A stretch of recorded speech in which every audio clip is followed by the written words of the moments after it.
Good afternoon, folks. I don't have any prepared remarks, but I'm prepared to remark.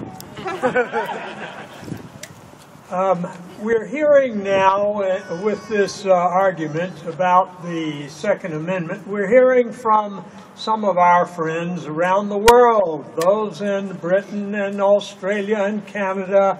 They're telling us we have to disarm the people. We should tell them to go to hell.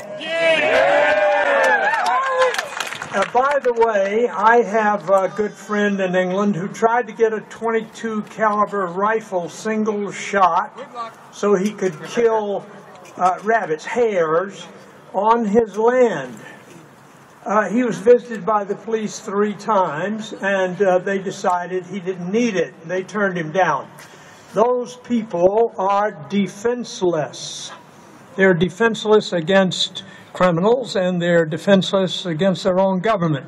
By the way, I want to say a word. I'm not going to talk too long now, so those of you who don't want to hear me any longer, hang in there.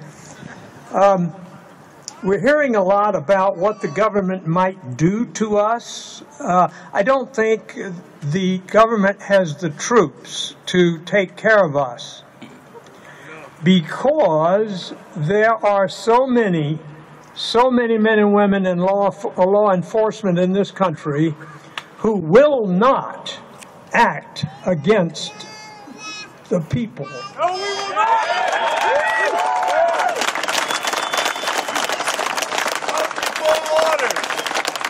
I have friends in the law enforcement community, and they're telling me, and they're not even saying, don't quote me. They're saying that their fellow officers are not going to try to enforce gun laws against us. There is a large organization in the country called, what is it? I just saw it on somebody's, it's called Oath Keepers. And these are law enforcement people who are sworn to defend the Constitution. That means they're sworn to defend us. Oath before order. So the politicians who think they're going to get our guns and going to take away our freedoms have another thing coming. They have a rebellion of their own troops to deal with. So we are faced with big trouble now in this country, and it has to do with more than the Second Amendment. It has to do with the entire Constitution. I carry a copy of the Constitution with me all the time. This one is from the Heritage Foundation.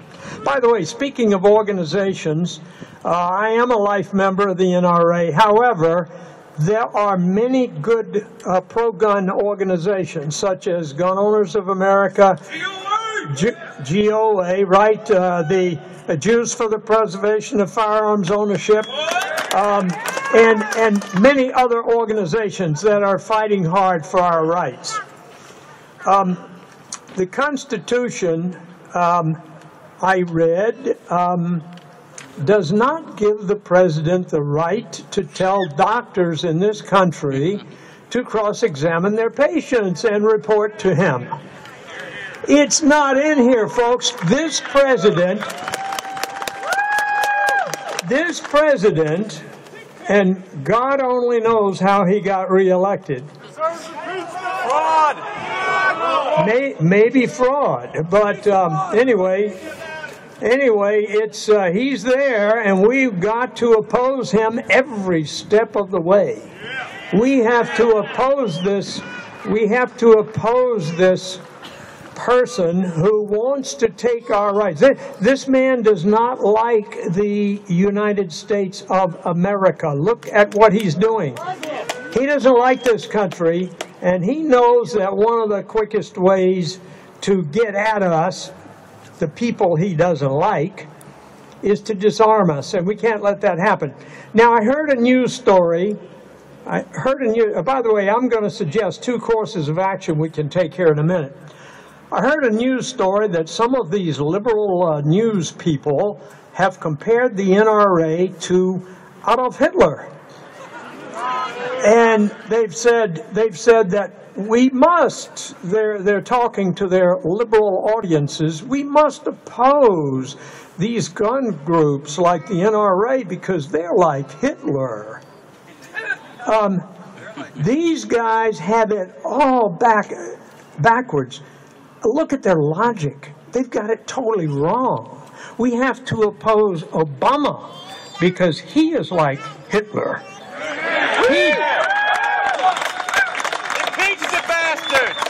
He is the one who's trying to disarm us, and that's what Hitler and the Nazis did in Germany in the early 1930s. They got, what was the first thing they did? Did they come around and knock on doors and say, please let us have your guns? No, they didn't do that.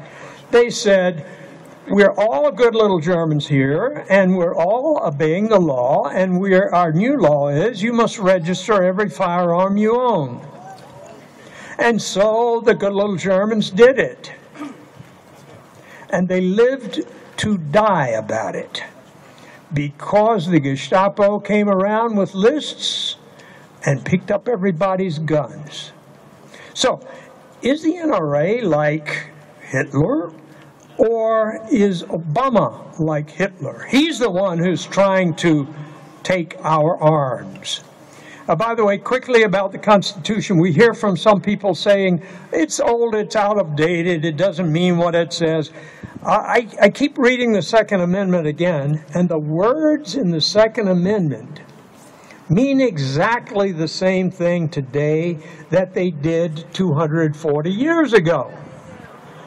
The right, it still means the same thing. To keep, that means the same thing. And bear, that means the same thing. Arms means the same thing. And here's where we're getting the most flack from the liberals, from the gun banners. The word arms, they say, does not mean nuclear aircraft or nuclear ships. It doesn't mean anti-aircraft missiles. So you can't have a semi-automatic rifle, because it doesn't mean what it did when the Bill of Rights was written. Wrong. The word arms today means the same thing that it did back then. It means weapons carried by private individuals. And that's our right today. Now, we don't have the right. We don't have the right for a full automatic weapon because there's a law against it. I think that law is wrong.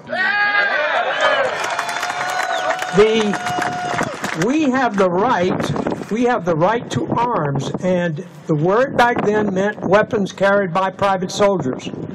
And it means the same thing today.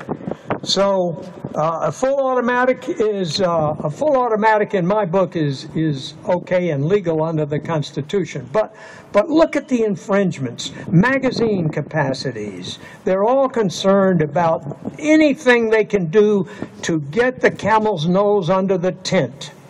That's all they want to do is begin to pick it apart piece by piece until one day there's registration. By the way, speaking of registration, Jack Antoineau, the co-chairman of the Eastern Pennsylvania Firearms Coalition, and I sued the Pennsylvania State Police back in 2001 because they are keeping an illegal handgun registry.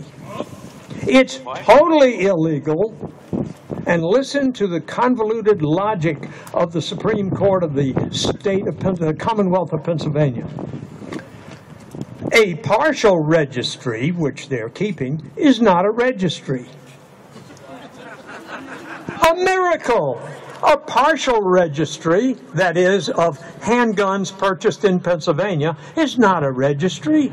It's just a partial registry. Therefore, we find against the plaintiffs.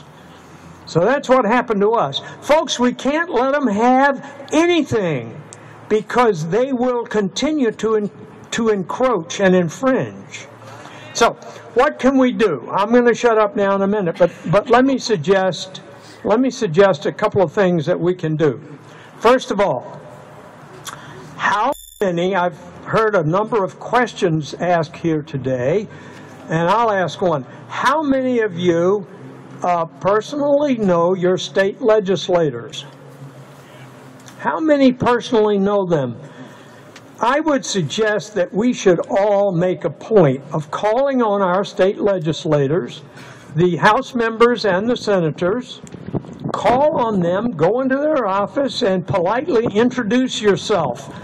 If they're not there, introduce yourselves to their staffs and tell them who you are and that you are defending our rights under the U.S. Constitution, and you expect them to do the same thing.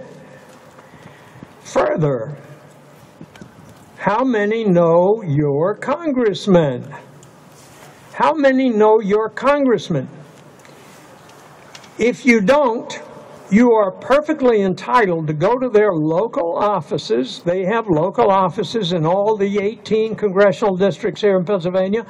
Go in there and introduce yourselves nicely and be polite and friendly and introduce yourselves to their staffs and to them if they're in, and tell them that you expect them to support the Constitution and oppose any legislation whatsoever that infringes on our rights.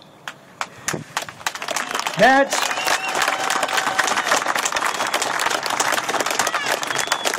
one thing we have to do. Here's the other thing we have to do. We have to disobey any infringement. And here's what I mean. The president does not have the right to tell any individual in this country anything. The Constitution doesn't give him that right. He's the executive, he's the commander-in-chief, he makes appointments, and so forth. But he doesn't have the right to tell you or me to do anything. I don't understand why we're even talking to this guy.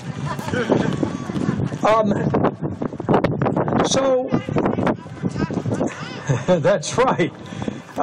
We don't understand what's happening right now. So what we have to do, in addition to going to our legislators, is that we have to tell them in no uncertain terms we will not obey.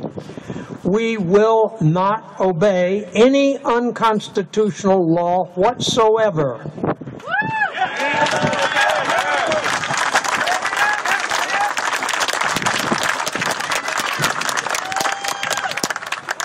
We will not obey, and they have to understand what that means. It means we will not obey.